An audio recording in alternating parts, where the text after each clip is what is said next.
Hello दोस्तों, आप सभी का स्वागत है हमारे चैनल फाइन स्टडी के एक और न्यू वीडियो में। और दोस्तों, आज के इस वीडियो के अंदर हम लोग क्लास 10 संस्कृत के 40 पैरेलल ऑब्जेक्टिव क्वेश्चंस को देखेंगे। ये सभी के सभी क्वेश्चन आपके एग्जाम के लिए काफ़ी ज़्यादा इंपॉर्टेंट है, तो वीडियो को आप लोग शुरू से लेकर के एंड तक देखते रहिएगा। चलिए हम लोग आज की इस वीडियो की शुरुआत करते हैं अपने पहले क्वेश्चन के साथ।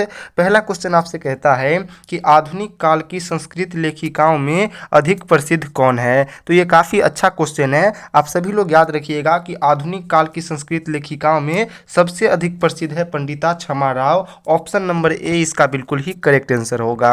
अगला क्वेश्चन आपसे कहता है कि याज्ञवल्क्य ने आत्म तत्व की शिक्षा किसको दी थी। तो ये भी काफ़ी अच्छा क्वेश्चन है।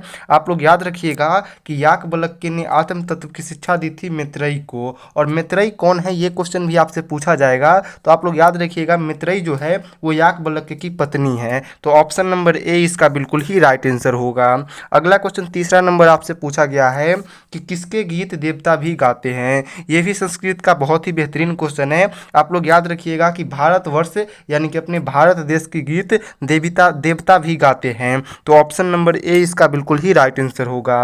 अगला 4 नंबर क्वेश्चन आपसे पूछा गया है कि किसकी महिमा सर्वत्र गाई जाती है। तो आप लोग याद रखिएगा कि जो हमारा भारत है उसकी महिमा सर्वत्र गाई जाती है। ऑप्शन नंबर सी इसका बिल्कुल ही राइट आंसर होगा। अगला 5 नंबर क्वेश्चन आपसे पूछा गया है भारत महिमा पाठ में पुराण से कितने पद संकलित है। ये भी काफ़ी अच्छा क्वेश्चन है। तो आप लोग याद रखिएगा कि भारत महिमा जो पाठ है उसमें पुराणों से कितने पद संकलित है। तो कुल मिलाकर के 2 पद जो है वो पुराण से संकलित है, यानी कि पुराण से लिया गया है। अगला क्वेश्चन 6 नंबर आपसे पूछा गया है कि शैशव संस्कार कितने हैं। ये भी शानदार क्वेश्चन है। आप लोग याद रखिएगा कि शैशव संस्कार कितने होते हैं। तो शैशव संस्कार 6 होते हैं। और अगर कुल संस्कारों की संख्या पूछा जाए तो आप लोग कहिएगा कुल संस्कारों की संख्या 16 होती है। तो ऑप्शन नंबर ए इसका बिल्कुल ही करेक्ट आंसर होगा। अगला 7वां नंबर क्वेश्चन आपसे पूछा गया है कि विवाह संस्कार के अंतर्गत क्या नहीं आता है। तो ये भी काफ़ी अच्छा क्वेश्चन है। आप लोग याद रखिएगा विवाह संस्कार के अंतर्गत गौदान नहीं आता है। ऑप्शन नंबर ए इसका बिल्कुल ही राइट आंसर होगा। अगला क्वेश्चन 8 नंबर क्वेश्चन आपसे पूछा गया है कि भारत महिमा पाठ में कुल कितने पद यानी कि कुल कितने मंत्र है। तो भारत महिमा पाठ में आप लोग याद रखिएगा कुल मिलाकर के 5 मंत्र है। ऑप्शन नंबर सी इसका बिल्कुल ही राइट आंसर होगा। अगला क्वेश्चन आपसे पूछा गया है कि भारतीय संस्कृति की अद्वितीय विशेषता क्या है। तो भारतीय संस्कृति की अद्वितीय विशेषता है संस्कार। ऑप्शन नंबर ए इसका बिल्कुल ही राइट आंसर होगा। और संस्कारों की कुल संख्या कितनी होती है, तो 16 होती है। ये भी आप लोग याद रखिएगा। अगला क्वेश्चन 10 नंबर पूछा गया है कि वीरेश्वर कौन था। काफ़ी शानदार क्वेश्चन है और काफ़ी बार आपके एग्जाम में आया हुआ क्वेश्चन है। आप लोग याद रखिएगा कि वीरेश्वर कौन था। तो ये मिथिला के मंत्री थे। और इनका स्वभाव कैसा था, तो इनका स्वभाव दानशील था। ये भी आप लोग याद रखिएगा। अगला क्वेश्चन आपसे पूछा गया है कि आलसशाला में आग कब लगाई गई। तो आलसशाला में आग कब लगाई गई थी, जब सब सो रहे थे। तो ऑप्शन नंबर सी आप लोग याद रखिएगा कि आलसशाला में आग कब लगाई गई, जब सब सो रहे थे। ऑप्शन नंबर सी इसका बिल्कुल ही राइट आंसर होगा। अगला 12 नंबर क्वेश्चन आपसे पूछा गया है कि पटना का इतिहास कितना पुराना है। यह भी क्वेश्चन आपके एग्जाम में बहुत बार रिपीट हो चुका है। आप लोग याद रखिएगा पटना का इतिहास जो है वो 2500 वर्ष पुराना है। ऑप्शन नंबर ए इसका बिल्कुल ही राइट आंसर होगा। अगला जो 13 नंबर क्वेश्चन पूछा गया है कि यूनान का राजदूत कौन था। यह भी काफ़ी शानदार क्वेश्चन है। आप लोग याद रखिएगा यूनान का राजदूत कौन था, मेगास्थनीज था। ऑप्शन नंबर सी इसका बिल्कुल ही राइट आंसर है। और मेगास्थनीज ने इंडिका नामक पुस्तक लिखी थी। ये भी आप लोग याद रखिएगा। अगला क्वेश्चन आपसे पूछा गया है कि कुमुदी महोत्सव किस ऋतु में मनाया जाता है। तो कुमुदी महोत्सव आप लोग याद रखिएगा ये कब मनाया जाता है, तो ये शरद ऋतु में मनाया जाता है। ऑप्शन नंबर डी इसका बिल्कुल ही राइट आंसर होगा।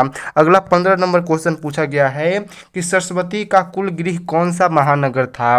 तो सरस्वती का कुल गृह आप लोग याद रखिएगा पटना महानगर था। ऑप्शन नंबर सी इसका बिल्कुल ही करेक्ट आंसर होगा। अगला क्वेश्चन 16 नंबर पूछा गया है कि गुरु गोविंद सिंह का जन्म स्थान किस नाम से प्रसिद्ध है। तो गुरु गोविंद सिंह का जो जन्म स्थान है वो आप लोग याद रखिएगा गुरुद्वारा के नाम से प्रसिद्ध है। ऑप्शन नंबर बी इसका बिल्कुल ही राइट आंसर होगा। अगला क्वेश्चन आपसे पूछा गया है कि नदियाँ समुद्र में कैसे मिलती है। ये भी काफ़ी शानदार क्वेश्चन है। तो आप लोग याद रखिएगा नदियाँ जो होती है वो समुद्र में अपने नाम और अपने रूप को छोड़कर मिलती है। ऑप्शन नंबर डी इसका बिल्कुल ही राइट आंसर होगा। अगला 18 नंबर क्वेश्चन आपसे पूछा गया है कि किसके काल में पाटलिपुत्र यानी पटना की रक्षा व्यवस्था और शोभा उत्कृष्ट थी। तो ये भी काफ़ी शानदार क्वेश्चन है, आप लोग याद रखिएगा। चंद्रगुप्त मौर्य के काल में पाटलिपुत्र की रक्षा व्यवस्था और शोभा उत्कृष्ट थी। तो ऑप्शन नंबर ए इसका बिल्कुल ही राइट आंसर होगा। अगला क्वेश्चन आपसे कहता है कि स्वामी दयानंद के बचपन का नाम क्या था। तो स्वामी दयानंद के बचपन का नाम आप लोग याद रखिएगा मूलशंकर था। ऑप्शन नंबर बी इसका बिल्कुल ही राइट आंसर होगा। अगला क्वेश्चन आपसे पूछा गया है 20 नंबर कि स्वामी दयानंद का जन्म किस गांव में हुआ था। काफ़ी इंपॉर्टेंट क्वेश्चन है, आप लोग याद रखिएगा कि स्वामी दयानंद का जो जन्म है वो कहाँ पे हुआ था, तो टंकापुर नामक गाँव में हुआ था। ऑप्शन नंबर बी इसका बिल्कुल ही राइट आंसर होगा। अगला 21 नंबर क्वेश्चन आपसे पूछा गया है कि भिक्खन टोला देखने कौन आया था। तो भिक्खन टोला पहले आप लोग को पूछा जाएगा कि भिक्खन टोला किस राज्य में है। तो भिक्खन टोला बिहार राज्य में है। और इसको देखने के लिए कौन आया था, तो आप लोग याद रखिएगा अध्यापक आए थे। ऑप्शन नंबर बी इसका बिल्कुल ही राइट आंसर होगा। अगला 22 नंबर क्वेश्चन आपसे पूछा गया है कि कर्मवीर कौन था। तो अगर कर्मवीर आपसे पूछा जाए कि कर्मवीर कौन था, तो आप लोग याद रखिएगा राम प्रवेश राम जो थे वो कर्मवीर थे। ऑप्शन नंबर ए इसका बिल्कुल ही राइट आंसर होगा। अगला क्वेश्चन आपसे पूछा गया है 23 नंबर क्वेश्चन कि दलित ग्रामवासी पुरुष की कथा कौन है। तो दलित ग्रामवासी पुरुष की कथा कौन सी कथा है, तो कर्मवीर कथा जो है वो उनकी कथा है। और कर्मवीर कौन है, तो कर्मवीर राम प्रवेश राम है। ये भी आप लोग याद रखिएगा। अगला 24 नंबर क्वेश्चन पूछा गया है कि मंदाकिनी नदी किस पर्वत के निकट से बहती है। तो मंदाकिनी नदी जिसको गंगा नदी भी कहा जाता है वो किस पर्वत के निकट से बहती है, तो चित्रकूट पर्वत के निकट से बहती है। ऑप्शन नंबर सी इसका बिल्कुल ही राइट आंसर होगा। अगला 25 नंबर क्वेश्चन आपसे पूछा गया है कि रामायण के रचनाकार कौन है। तो रामायण के रचनाकार आप लोग याद रखिएगा वाल्मीकि जी है। ऑप्शन नंबर ए इसका बिल्कुल ही राइट आंसर होगा। अगला 26 नंबर क्वेश्चन आपसे पूछा गया है कि वेदों की संख्या कितनी है। तो वेदों की संख्या आप लोग याद रखिएगा 4 है। और अगर आपसे पूछा जाए वेदांगों की संख्या कितनी है, तो वेदांगों की संख्या 6 होती है। तो ऑप्शन नंबर बी यानी कि 4 क्या हो जाएगा इसका बिल्कुल ही राइट आंसर। अगला क्वेश्चन आपसे 27 नंबर कहता है कि व्याघ्रपथिक कथा किस ग्रंथ से उद्धृत है, यानी कि किस ग्रंथ से लिया गया है। तो व्याघ्रपथिक जो कथा है वो आप लोग याद रखिएगा ये हितोपदेश से लिया गया है। ऑप्शन नंबर ए इसका बिल्कुल ही राइट आंसर होगा। अगला क्वेश्चन 28 नंबर आपसे पूछा गया है कि व्याघ्रपथिक कथा का बाघ कैसा था। तो व्याघ्रपथिक कथा में जो बाघ था वो आप लोग याद रखिएगा बूढ़ा बाघ था। ऑप्शन नंबर बी इसका बिल्कुल ही राइट आंसर होगा। अगला क्वेश्चन आपसे 29 नंबर पूछा गया है कि पथिक कहाँ फंस गया। तो काफ़ी अच्छा क्वेश्चन है, आप लोग याद रखिएगा पथिक जो था वो कीचड़ में फंस गया। ऑप्शन नंबर डी इसका बिल्कुल ही राइट आंसर होगा। अगला जो है 30 नंबर क्वेश्चन वो आपसे ये पूछा गया है कि दानवीर कौन था। तो देखिए अगर कर्मवीर पूछा जाए कौन था, तो कर्मवीर कौन था, राम प्रवेश राम था। ये आप लोग याद रखिएगा। और अगर आपसे पूछा जाए कि कर्म दानवीर कौन था, तो दानवीर कर्ण था। ऑप्शन नंबर ए इसका बिल्कुल ही राइट आंसर होगा। अगला क्वेश्चन आपसे पूछा गया है कि कर्ण किस देश का राजा था। तो महाभारत अगर आप लोगों ने देखा होगा तो आप लोग को पता होगा कि कर्ण जो थे वो अंग देश के राजा थे। ऑप्शन नंबर सी इसका बिल्कुल ही राइट आंसर होगा।